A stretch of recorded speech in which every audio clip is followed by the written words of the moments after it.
Hello दोस्तों, यदि किसी पेशेंट को जन्म से हार्ट में वेंट्रिकुलर सेप्टल डिफेक्ट है यानी हार्ट में बड़े छेद की प्रॉब्लम है, तो क्या ऐसे व्यक्ति प्रेगनेंसी प्लान कर सकते हैं? प्रेगनेंसी प्लान करने के दौरान क्या इश्यूज होंगे? यदि पेशेंट को बड़ा छेद है, हाई प्रेशर है और वेंट्रिकुलर सेप्टल डिफेक्ट वाले पेशेंट में यदि सर्जरी हुई है तो क्या इश्यूज होंगे? सर्जरी नहीं हुई है तो क्या इश्यूज होंगे? और क्या ऐसे पेशेंट्स को आप प्रेगनेंसी करने के लिए फिट करार कर सकते हो, या प्रेगनेंसी के दौरान इनको कोई इश्यूज आएंगे, या प्रेगनेंसी के बाद कोई इनको इश्यूज आएंगे? क्या बच्चे को कोई विकृति होगी? ये सारी ही चीजें आज हम डिस्कस करने का प्रयास करेंगे। वेंट्रिकुलर सेप्टल डिफेक्ट के पेशेंट्स क्या प्रेगनेंसी प्लान कर सकते हैं और प्रेगनेंसी प्लान करने के दौरान या उसके बाद क्या इश्यूज होंगे, आज का ये टॉपिक पर जाने से पहले जो लोग हमारे चैनल पे नए हैं उन्हें रिक्वेस्ट करूंगा कि चैनल को सब्सक्राइब करें, वीडियोस को लाइक करें, शेयर करें, फॉलो करें, कमेंट करें, पूरा देखिए और हमारा मनोबल बढ़े।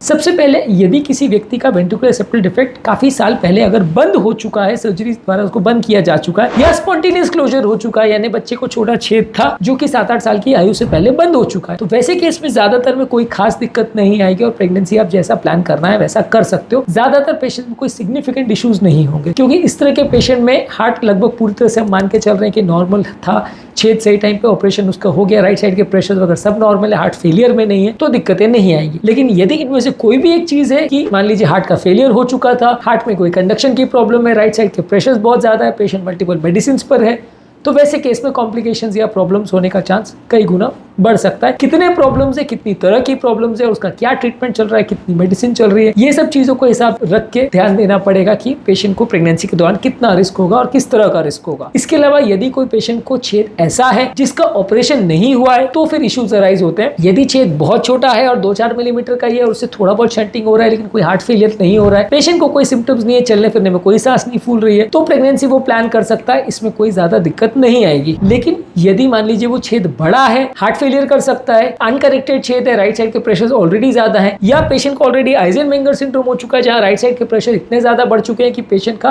राइट साइड के प्रेशर लेफ्ट साइड के हार्ट से ज्यादा बढ़ चुके हैं, यदि ऐसे कोई स्टेज में पेशेंट आ चुका है तो फिर डेफिनेटली वहां प्रेगनेंसी नहीं कर सकते। वहां पे बहुत कम केसेस में ही प्रेगनेंसी प्लान की जा सकती है। सब कुछ देख के, सोच के, प्लान करके, डॉक्टर से डिस्कस करके, कार्डियोलॉजिस्ट से डिस्कस करके, सारा रिस्क डिस्कस करके उसके बाद ही प्रेगनेंसी को प्लान करना चाहिए। और वो भी ज्यादातर हमारी एडवाइस ये है कि यदि कोई बड़ा छेद का प्रॉब्लम है और हार्ट फेलियर का प्रॉब्लम है तो प्रेगनेंसी ना करें, नहीं तो प्रेगनेंसी के दौरान माँ और बच्चा दोनों को जान का खतरा हो सकता है। अगला सवाल ये आता है कि आप अगर किसी माँ को वेंट्रिकुलर सेप्टल डिफेक्ट का प्रॉब्लम है तो क्या उसके बच्चे को ये प्रॉब्लम हो सकती है? ज्यादातर वेंट्रिकुलर सेप्टल डिफेक्ट में बच्चे को होने का चांस उतना ज्यादा नहीं है, 5 से 10% चांस हो सकता है। बच्चा जब माँ के पेट में है तो 5-6 महीने के दौरान एक फीटल इको करके देखा जा सकता है कि बच्चे को छेद का प्रॉब्लम है या नहीं, और बच्चा जब पैदा होता है उसके बाद एक और असेसमेंट किया जा सकता है, 7वें-8वें महीने के दौरान भी एक और असेसमेंट किया जा सकता है इको का। ये 2-3 चीज करके आप जांच कर सकते हो कि बच्चे को डिफेक्ट है या नहीं। यदि माँ को कोई कॉम्प्लेक्स कंजेनिटल हार्ट डिजीज जिसके साथ वेंट्रिकुलर सेप्टल डिफेक्ट है, यानी मान लीजिए कोई ऐसी बीमारी है जिसमें 3-4 प्रॉब्लम्स है और साथ में वेंट्रिकुलर सेप्टल डिफेक्ट है, तो प्रॉब्लम्स होने का चांस ज्यादा है, तो वो बच्चे को ट्रांसमिट होने का चांस ज्यादा है। वैसे केस में बच्चे की जांच ज्यादा अच्छे से होनी चाहिए क्योंकि ये ज्यादातर किसी सिंड्रोम या जेनेटिक प्रॉब्लम के साथ एसोसिएटेड रहते हैं, तो वहां बच्चे को वो होने का चांस ज्यादा है। ये कोई इन्फेक्शियस बीमारी नहीं है तो इससे बच्चे को इन्फेक्शन हो जाएगा, वैसा नहीं है, लेकिन हाँ ये जेनेटिक्स या जीन्स में प्रॉब्लम्स होने की वजह से हो सकता है, तो वैसे बच्चे में ज्यादा सर्वेलेंस रखनी पड़ेगी। इसके अलावा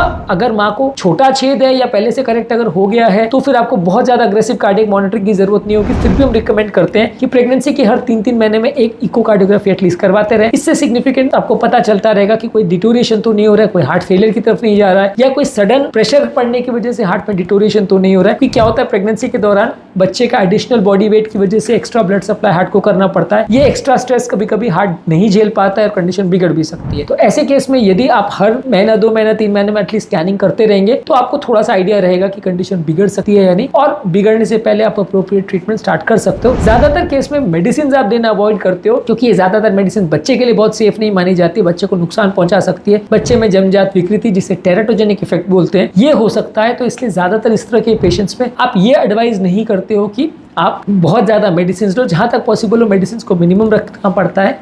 लेकिन हाँ अगर मजबूरी हो और माँ की जान को या बच्चे की जान को खतरा है तो डेफिनेटली मेडिसिन देना पड़ेगा। सिम्टम्स को कैसे मैनेज करेंगे? यदि माँ को या बच्चे को धड़कन का प्रॉब्लम हो रहा है तो उसको कंट्रोल करने की मेडिसिन बीटा ब्लॉकर्स दिया जाएगा। यदि सांस फूल रहा है तो कंट्रोल वे में पेशाब बढ़ाने की दवाई यानी डायरेटिक्स दिया जा सकता है, लेकिन उसमें प्रॉब्लम यह है कि ज़्यादा डायरेटिक देने से बच्चे का प्लेसेंटल फ्लूइड कम हो सकता है, जान का खतरा हो सकता है। इसके अलावा यदि माँ को बहुत ज़्यादा कमजोरी या सुस्ती हो रही है तो प्रॉपर उसको ऑक्सीजन दे के, रेस्ट दे के, या उसको मेडिसिन का थोड़े डोज कम डोज में दे के मैनेज किया जा सकता है। ज़्यादातर अगर पल्मोनरी आर्टरी हाइपरटेंशन है तो उसके लिए थोड़ा बहुत मेडिसिन देना पड़ सकता है, पर ये ज़्यादातर टफ केसेस होते हैं जहाँ पे माँ को अगर सिम्टम्स चालू हो जाते हैं उसको मैनेज करना मुश्किल पड़ता है। एक्सपर्ट कार्डियोलॉजिस्ट, फिजिशियन और गायनेकोलॉजिस्ट के प्रेजेंस में किसी अच्छे कार्डियक सेंटर में ही डिलीवरी वगैरह हो तो ज़्यादा अच्छा है। किसी रूटीन सेंटर में, छोटे मोटे सेंटर में जहाँ प्रॉपर आईसीयू केयर या कार्डियोलॉजिस्ट फैसिलिटीज़ नहीं है, वहाँ पे डिलीवरी करना खतरे का बात हो सकता है। इसलिए आप वहाँ पे डिलीवरी ना करें, अच्छे सेंटर में करें जहाँ प्रॉपर आईसीयू हो तो ज़्यादा अच्छा है, ज़्यादा सेफ रहेगा। अगला क्वेश्चन आता है कि क्या खून पतला करने की दवा ज़रूरत है या इन्फेक्टिव एंडोकार्डिटिस का प्रोफाइलिक्सिस का ज़रूरत है। खून पतला करने की दवा ज़्यादातर वेंट्रिकुलर सेप्टल वाले पेशेंट को ज़रूरत नहीं होती, अनलेस कोई पहले से क्लॉट डॉक्यूमेंटेड हो या कोई स्पेसिफिक इंडिकेशन हो तभी देना पड़ेगा, नहीं तो नहीं।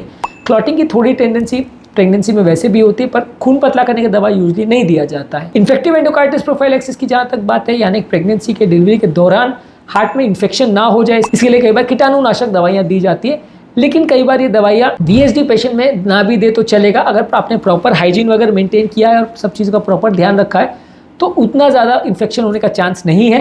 पर अपने इंडियन सिनेरियो में जहाँ बहुत परफेक्ट हाइजीन हो पाना मुश्किल होता है, कई बार क्या है बहुत ज़्यादा बिजी सेंटर्स होते हैं, बार बार एक ही दिन में एक ही ऑपरेशन थिएटर्स में कई डिलीवरीज वगैरह होती हैं, इन्फेक्शन होने का थोड़ा रिस्क बढ़ जाता है। इसलिए यहाँ ज़्यादातर लोग फॉलो ये करते हैं कि एंटीबायोटिक या कीटाणुनाशक दवाइयों का 1-2 डोज दे देते हैं और थोड़ा इन्फेक्शन के लिए मॉनिटरिंग रखते हैं, पर कंपलसरी नहीं है कि आप उनको इन्फेक्टिव एंडोकार्डिटिस का प्रोफाइलैक्सिस सबको दें। डिलीवरी के मोड की जहाँ तक बात है, आप नॉर्मल वजाइनल डिलीवरी कर सकते हो, लेकिन यदि अगर छेद बड़ा है या माँ को हार्ट फेलियर है या बच्चे को कोई प्रॉब्लम्स हो रही हैं, साइंस हो रहे हैं, तो वहाँ पे आपको रेगुलर ध्यान देना पड़ेगा और वहाँ पे आपको ज़्यादा मॉनिटरिंग करने की आवश्यकता है। वहाँ पे अगर पॉसिबल है तो सेकेंड स्टेज ऑफ लेबर को वेंट्यूस करके या फोर्सेप करके आपको शॉर्टन करना पड़ेगा। अगर कंडीशन बिगड़ रही है तो सीजेरियन सेक्शन करके प्रेगनेंसी को टर्मिनेट करना पड़ सकता है। कभी कभार अगर कंडीशन माँ और बच्चे की बिगड़ती है तो प्री मैच्योर डिलीवरी भी करना पड़ सकता है वो, लेकिन तब किया जाता है जब माँ और बच्चे दोनों की कंडीशन ज़्यादा कॉम्प्रोमाइज्ड है और ज़्यादा चांसेस ये है कि प्रेगनेंसी कंटिन्यू नहीं हो पाएगा, तो ही करना पड़ता है, नहीं तो नहीं। डिलीवरी के दौरान मोस्टली दिक्कत नहीं आती, एक बार डिलीवरी हो गया तो पोस्टमार्टम केयर रेगुलर जैसा ही होगा। बस ये ध्यान देना पड़ेगा कि कोई इन्फेक्शन ना हो जाए, ये ध्यान देना पड़ेगा कि कोई क्लॉटिंग ना हो जाए या कोई हार्ट फेलियर या रिदम प्रॉब्लम्स ना हो जाए, तो थोड़ा एक्स्ट्रा केयर आपको देना पड़ेगा, खासकर उन पेशेंट में जहाँ छेद का साइज़ बड़ा है। छोटे छेद वाले पेशेंट में या पोस्ट ऑपरेटिव पेशेंट में पोस्टमार्टम केयर में भी इतना कोई दिक्कत नहीं आएगा। माँ बच्चे को प्रॉपर फीडिंग वगैरह कर सकती है, अनलेस माँ को कोई स्पेसिफिक दवाइयाँ चल रही है जो कि उसके सर्वाइवल के लिए ज़रूरी है, तो फिर आपको डिस्कस करना पड़ेगा कि माँ बच्चे को ब्रेस्ट फीडिंग कर सकती है या नहीं। पर ज़्यादातर केस में कोशिश ये की जाती है कि एक बार डिलीवरी हो गई तो बच्चे के लिए फीडिंग चालू रखें, माँ की दवाइयाँ टाइम बिंग बंद कर दी जाती है, अनलेस माँ को बहुत सीवियर कोई हार्ट फेलियर हो तो दवाई दी जाती है, अदरवाइज़ नहीं दी जाती है, और वैसे केस में आप ब्रेस्ट फीडिंग कर सकते हो। जहाँ तक सवाल है फैमिली प्लानिंग का, ज़्यादातर कंजेनाइटल हार्ट डिजीज़ वाले माताओं को ये बोला जाता है कि एक बार उनकी डिलीवरी हो गई तो उसके बाद वो ऑपरेटिव पीरियड के बाद, सर्जरी होने के बाद या डिलीवरी होने के बाद अपना हार्ट का सर्जरी करा लें। दूसरा प्रेगनेंसी प्लान करना है तो उसके 1-2 साल बाद ही करें तो अच्छा है।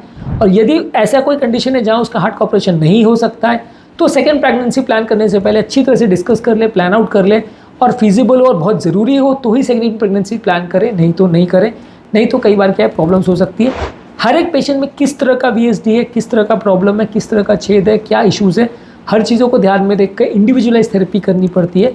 एक ही स्टैंडर्ड ऑफ केयर हर पेशेंट में लागू हो जाए ऐसा यूजली नहीं हो पाता है। आपको स्पेसिफिकली सब चीज़ों को देख कर डिसाइड करना पड़ता है कि अगली प्रेगनेंसी पेशेंट प्लान कर सकता है नहीं, और करता है तो क्या इंपॉर्टेंट इश्यूज हो सकते हैं। आज के टॉपिक में हमने बात करी वेंट्रिकुलर सेप्टल डिफेक्ट वाले पेशेंट्स में प्रेगनेंसी प्लान अगर वो करते हैं तो क्या इश्यूज हो सकते हैं, क्या स्पेसिफिक प्रॉब्लम्स आ सकती है और क्या क्या चीज़ों का ध्यान रखने की आवश्यकता है। उम्मीद करूँगा कि आज के टॉपिक में कुछ नई बातें जानने को मिली होगी। जो लोग हमारे चैनल पर नए हैं उन्हें रिक्वेस्ट करूँगा कि चैनल को सब्सक्राइब करें, वीडियोज़ को लाइक करें, शेयर करें, फॉलो करें, कमेंट करें, पूरा देखें और हमारा मनोबल बढ़ाएं।